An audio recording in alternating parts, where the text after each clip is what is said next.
Howdy folks, and welcome back to War Thunder with the mighty Jingles. Today, I've got a bit of a treat for you. First of all, it's simulator air battles once again. Well, technically it's simulator combined arms battles once again. All the tanks on the ground in this game are being driven by players. It's the hardcore simulator battle test event again. But the treat is that the pilot of this Ju-87D5 is none other than the mighty Iron Chancellor himself. It's Bismarck. What do you mean, who's Bismarck? Don't you know anything?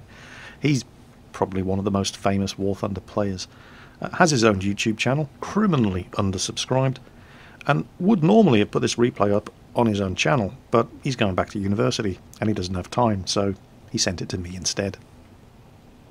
It's not the first time he's had to do this, actually. He had a similar situation a couple of months back where he said, look, please use this replay. I don't have time to do it. And so it's always nice to be able to feature a replay from my very own tame German sim battle pilot. Tame German. I need to be careful what I say. I'm going to run out of German subscribers at this rate. Oh, Germany. You know I love you, really. Anyway. So yes, he's in the Ju-87D5. It's a sim battle. One thing that the Ju-87 is not is a fighter aircraft. And unfortunately for Bismarck, one thing that the enemy team is not short of in this particular sim battle is fighter aircraft. We're going to see more of those very, very shortly. Now, you can see as he approaches... Oh, hang on. That was his tail gunner. The hell? I have no idea what just flew by him there, but it wasn't friendly, or the tail gunner wouldn't have opened up. Can't see it. No idea where or what. And Bismarck can't see him either. No idea where this guy is. He's panicked. Oh, there goes the tail gunner again. The hell? Oh, there it is. Looks like a yak of some description. Wow. Okay. So, bandit spotted. Better late than never. And unfortunately, he's in a Ju-87, and that's a fighter. The first of many. It's not the last enemy fighter we're going to see in this particular replay. So, obviously, Bismarck wants to get rid of his bombs and then get the hell out of here, because... Oh, there he is. He's miles behind him all of a sudden. Assuming that was the same one. There's no guarantee that it isn't. But he's over the target area. Not quite sure what's going on with the camera in the replay here. It seems to be a replay bug that it switches to third-person view. Sort of zoomed-in third-person view, occasionally, when he's panning the view around. Looking for a target, and if you can't see the tanks, just look at the tracer. Somebody's shooting at each other down there, and the AAA's coming up. And you can see there are two targets there. There's one, crosshairs passing in front of it, and there's the AAA. And he is taking some hits. It seems like it's just 50 caliber machine gun ammunition, and he doesn't hit anything. Oh wow, did you see that fighter sneaking? There he goes, zoomed in right below him. It looks like a Yak 9. Well, he's dropped his bombs, didn't hit anything. He's taken superficial damage from ground fire. That Yak didn't hit him, assuming it is a Yak. But he's managed to loop around behind him again, and Bismarck is... He's not going to be able to outrun that guy. Not even slightly. Whoa, just missed. There he goes around again. Now he's looping underneath him. Coming up under the other wing. There he is. He's going to have to, one way or another, deal with this. I think it's a Yak, before he can get back to base, rearm his bombs. And, well, the one good thing about the Ju-87D5... is that it does have a pair of 20mm cannons instead of the machine guns on the earlier models of the Ju-87, and he's just shot down a Yak 9T in a Stuka. Yak pilot, hang your head in shame. But I'm sure he doesn't want to push his luck, and he's going to have to get the hell out of here. There's still something shooting across there. I don't think that was specifically aimed at him, though. I think that's just some random ground fire that you get on these sim battle maps. Wow. This thing is not a fighter. Not in any way, shape, or form. Oh, there's another one above him. Oh, Well, then again, that's the thing with this hardcore sim battle mode. We don't even know whether that's a friendly or an enemy. And you can't really make out what it is from that kind of range. Well, I mean, what is it? Is it a Focke-Wulf 190? Is it a P40? Who can say? That's what I love about this hardcore sim battle mode. You never know, especially in the sky. You just, every speck that you see, you have to treat as hostile until proven otherwise. So, aircraft spotted. Don't know whose side it's on. Keep an eye on him. And if he starts getting closer, well, he's either a friendly returning to land, repair and rearm, or your tail gunner's going to have some work to do. One way or the other. We can, of course, check using the replay functions and see exactly what kind of opposition he has to worry about here, and there are a lot of enemy fighter aircraft. This is not this is not a particularly friendly environment in which to be flying one of the slowest and most vulnerable ground attack aircraft in the game. The thing about the Ju-87 was the Luftwaffe really had a hard time with this thing. When they introduced it, it was a great aircraft. It was a fantastic dive bomber. But it really kind of saw its heyday during the Spanish Civil War with the Condor Legion, and in the early stages of the Second World War, particularly the 1940 Blitzkrieg campaign. But it was only really good during the early stages of the Second World War because the Luftwaffe had air superiority. If there were any kind of credible enemy fighter threat, this thing just got shot down in droves. And the Luftwaffe really did have a very, very hard time finding a replacement for the Ju-87. In fact, they never really replaced it all the way through the Second World War. They tried to introduce the Me-210, which was an utter disaster and just didn't work. In fact, it was more dangerous to the pilot flying it than it was to the enemy. They attempted to fix the problems with the Me-210 and to a large part succeeded. And, the Me-410, despite having a different name, is actually the Me-210 with the various problems fixed. The 210 had such a bad reputation with the Luftwaffe that they didn't want to say, okay, this is the 210 Mark II, because nobody would have wanted to fly it, so they renamed it the 410. And the Me-410 wasn't bad, but it was only really good at ground attack. And by the time they'd ironed the problems out of the Me-210 and were ready to start producing the Me-410 to replace the Stuka, well, they'd already introduced the Focke-Wulf 190, and it was proving just as capable a fighter bomber as it was a fighter and bomber interceptor. And so the 410 never really, if you'll excuse the expression, got off the ground. But there were never enough Focke-Wulf 190s to go around, and so they kept on using the Stuka. They kept upgrading it, of course, but, you know, there's only so much you can do to polish a turd. That's, as the old saying goes, you can't make a silk purse out of a pig's ear. And, yeah, there were certainly some Luftwaffe pilots who, for all the limitations of this aircraft, could make it sit up and beg. I've done a previous Ju-87 video where I mentioned Hans-Ulrich Rudel, the Luftwaffe's leading and most decorated fighter pilot of the entire war. Well, I say fighter pilot, but the Luftwaffe's most decorated pilot of the entire Second World War was a Ju-87 pilot, Hans-Ulrich Rudel. And he flew hundreds and hundreds of missions in the Ju-87, mostly over the Eastern Front, and scored hundreds of kills, both on the ground and in the air. But he was the exception rather than the rule. Flying one of these things was not the most popular assignment, particularly in the later stages of the war, where the Luftwaffe just didn't have air superiority anywhere. Now, Bismarck still hasn't managed to hit anything on the ground yet. You know, despite that being the only thing the Ju-87 is really any good at. But he says that the anti-aircraft fire he was taking in his first bombing run threw his aim off. And that's his story, and he's sticking to it. So we'll let him have that one. He's far better than I am. Who am I to judge? Now he's looking for another target. There's something firing down there. I don't know if you saw that puff of smoke just in front of the tree line on the field. And oh, there's something behind him. There's something behind him. Just for a change. There it goes. Oh, great. Will you guys please bugger off? We're trying to drop bombs here. Don't you know who I am? Okay, so he's got some fighter attention again. Oh my... Oh, that's a lot. Worst case scenario, all three of those are enemies, and that looks like a Sturmovik. Did you see that? just casually floating in the air. Oh, 20mm cannon, don't mind if I do. Sturmovik pilot there, obviously not paying attention, never knew what hit him.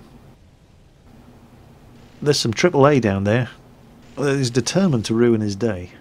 And those... there we go, yeah. Oh, what the hell was that? It looks Russian. It's definitely not German. And I think he's brought friends. Oh yes, there's another one. Oh no. And the AAA's firing at him. Oh, and there goes another one. Look at this. I think it's hard to tell. It's so hard to tell in simulated battle. But I think, as well as the AAA firing at him, he's got, well, at least 2, possibly 3 enemy fighters on him. And you know, that's the thing in these sim battles. Everybody sees a Ju-87 and they just think, free lunch, om nom nom nom nom. And generally speaking, a Ju-87 is a free lunch to an enemy fighter, because it's so ridiculously slow. It struggles to get over 300 kilometers per hour in level flight.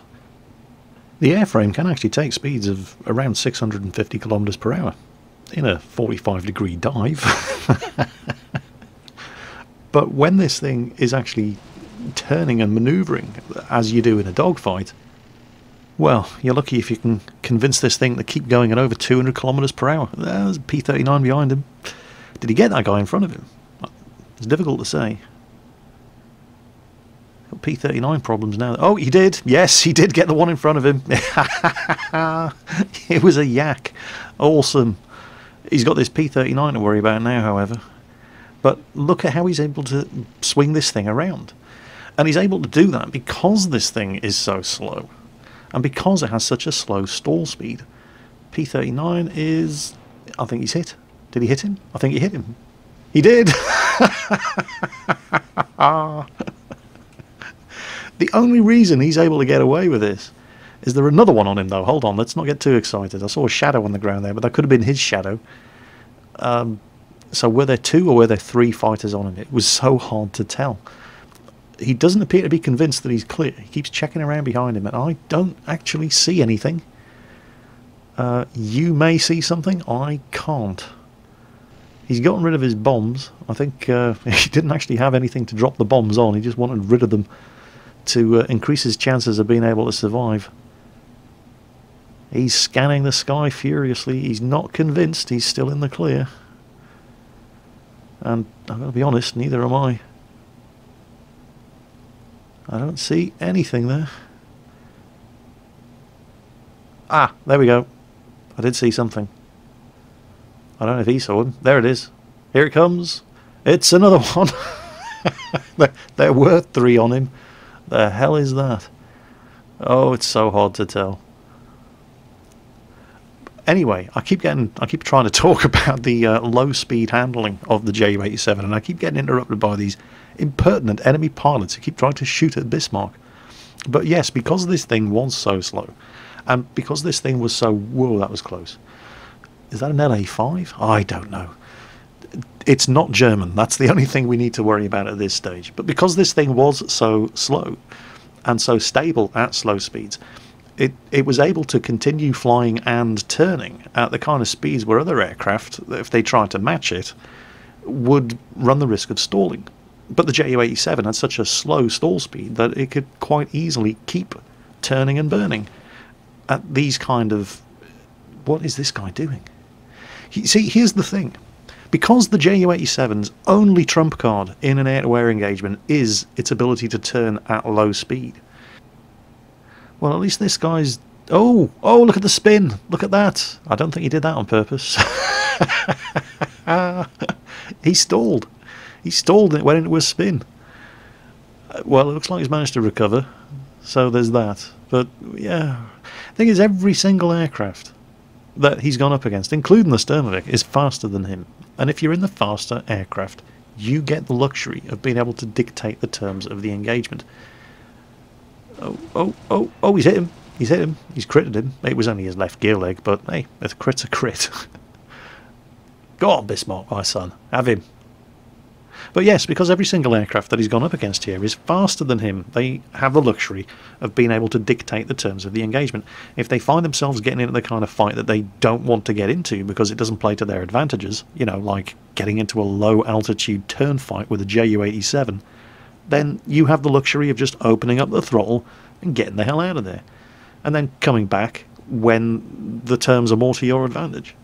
And it looks like this guy... I mean, he appeared to be trying to do that by going for altitude. Unfortunately, he screwed it up and he stalled and went into a spin. But he recovered from the spin. So he looks like he's trying to come round again. But no, he got the angle all wrong. Now, what's he going to do here? He's built up some speed in the dive. But Bismarck is now building up some speed. And yeah, of course, he's trying to turn again. It's not going to happen. You're not going to beat a Ju-87 in a low-speed turning fight. It's the only thing the Ju-87 is good at. It's definitely not something that a Yak-1 is good at. I think that's a Yak-1. It's definitely not an LA-5. I guess we'll soon find out. There he goes again. Now, if he has any sense, he's going... No, he's turning in again. Oh, dear. And they said sim battle pilots were good. Well, he's better than me. I wouldn't have been able to recover from a spin like that. But he's just not using his brain. Well, none of them have so far. They all keep trying to get into low-altitude turning contests with the... And he's doing it again. You're going to lose. Look, you're in the faster aircraft. Open the distance. As he finally... It looks like he's finally doing it. Bismarck, by the way, is hit. It's not apparent unless... It's easy to tell when you're leaking oil because your engine's been hit if you're playing in third-person camera view. It's not so easy to tell when you're playing in sim battle mode. You've really got to keep an eye on your instruments. And his engine is overheating. Of course, in this battle mode, you also don't get... If you look up in the top left of the screen there, you can see his indicated airspeed, his altitude, his heading, and so on, and so on, and so on. What you're not seeing is his engine, water, and oil temperature. Again, you have to use the cockpit instruments to get that kind of information. I'm not entirely sure Bismarck is aware that his engine's overheating. He did say in the replay that he realised very, very late that he'd actually taken engine damage. And it looks like this Yak is finally using his brain. And there's some flak coming up now as well, and that's less than ideal. Bismarck does keep looking down for a quick sneaky glance at his cockpit instruments. I think at this point he's realised that he's in trouble because his engine is overheating quite badly. His speed's down below 200 kilometers per hour as he's gaining altitude here. And that Yak definitely has the advantage now. Which way is he going? Okay, he did have the advantage. Is there two of them out there, or was that just a burst of flak? That's just a burst of flak. Okay, he had the advantage, and then he tried to turn it into a medium altitude turning fight. He's just not learning his lesson, is he? Oh dear, oh dear, oh dear. Well, I'm sure Bismarck isn't complaining. And it's amusing as all hell to watch. Come on, Bismarck, stop playing with your food. It's taking you forever to kill this chump.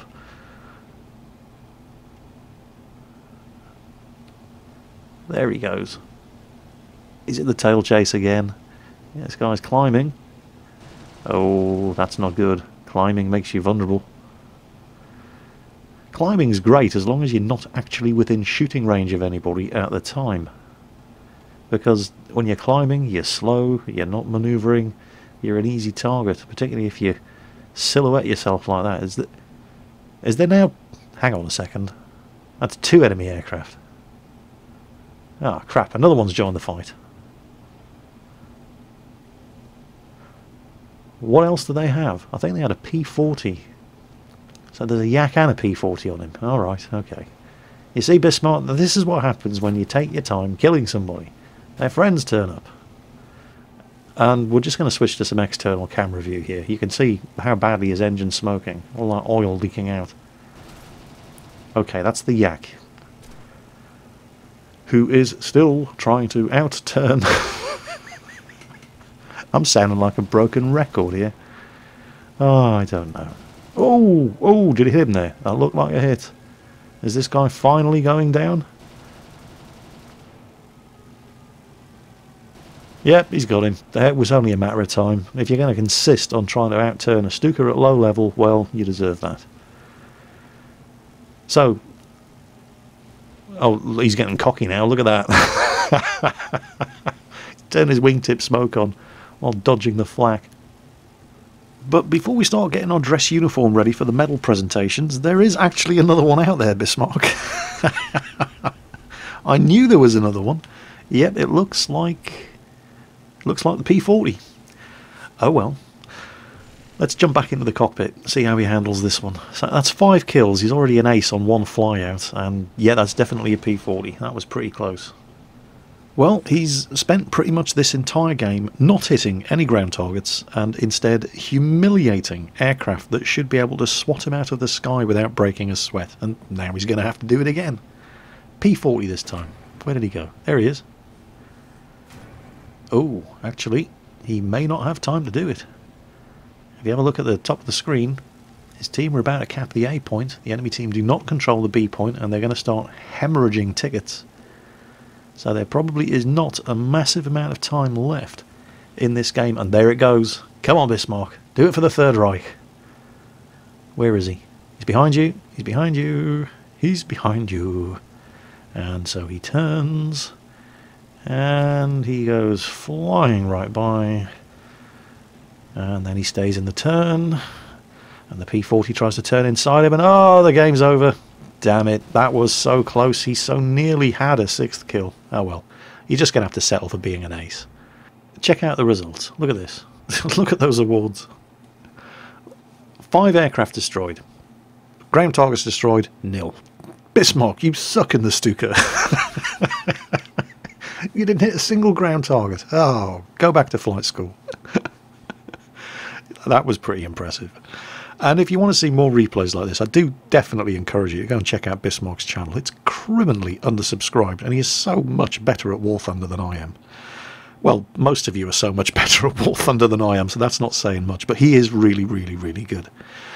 Link in the video description. If you have any interest in simulator battles in War Thunder, particularly where aircraft are concerned, then I do recommend Bismarck's channel. And I hope you enjoyed that replay, and thanks very much to Bismarck for sending it in once again. As always, folks, take care, and I'll catch you next time.